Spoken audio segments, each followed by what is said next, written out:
बिस्मिल्लाहिर्रहमानिर्रहीम। अस्सलाम वालेकुम मेरे पाकिस्तानियों। हमारे हुक्मरान कहते हैं कि हम एक गरीब मुल्क हैं। हाँ, हम एक गरीब मुल्क हैं।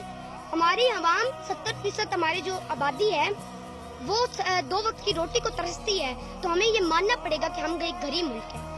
जब IMF से कर्ज लेना हो, जब गरीब का आटा चीनी पेट्रोल महंगा करना हो, जब बजट में गरीब के मुंह से आखिरी नवाला छीना हो, तो हमें ये मानना पड़ेगा कि हम एक गरीब मुल्क हैं। तुम्हें क्या खबर, तुम तो मेरे मुल्क के जज हो ना, तुम तो मेरे गरीब मुल्क के जर्नैल हो ना, तुम तो मेरे मुल्क के DSI हो ना, तुम तो मेरे मुल्क के DP हो ना, तुम तो मेरे मुल्क के सियासतदान हो ना। तुम्हें क्या खबर, जब एक बाप खाली जेब लेकर घर जाता है तो बेटी पूछती है अब्बा आज दूध नहीं लाए, तो वो बाप आंखें चुरा लेता है क्योंकि उसके पास दूध नहीं, अल्फाज भी नहीं होते।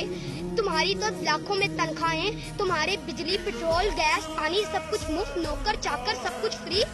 और उधर देखो तुम एक गरीब मजदूर जिसकी 1000 रुपया तनख्वाह, जिसके अंदर स्कूल अपने बच्चे के स्कूल की फीस भी, दवाई भी, राशन भी, किराया भी, लेकिन वो फिर भी आज जिंदा है क्योंकि वो मरने का खर्चा भी नहीं उठा सकता। कभी तुम्हारा बच्चा भूखा सोया, कभी तुम्हारे बच्चे ने किताब की जगह चूल्हा उठाया, कभी तुमने सरकारी अस्पताल की लाइनों में धक्के खाए, कभी तुमने राशन के लिए लाइनों के अंदर धक्के खाए? नहीं, क्योंकि तुम मेरे मुल्क के सियासतदान हो और हम एक कसूरवार।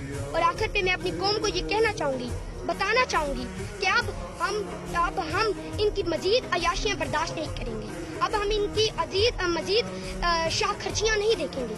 अब बस इनसे हमें हिसाब लेना पड़ेगा, अब हमें इनसे सवाल करने पड़ेंगे। तो मैं अपने आवाम को ये कहना चाहूंगी कि इनकी लैंड क्रूजरों और इनकी फॉर्चूनरों के टायरों तले हमारा हक, हमारा ख्वाब और हमारा कल कुचला जाएगा। अब हमें मजीद बर्दाश्त नहीं करेंगे, और अब वरना तो हमारा मुकद्दस फुटपाथ रह जाएगा और उनके महल और बड़े हो जाएंगे। शुक्रिया।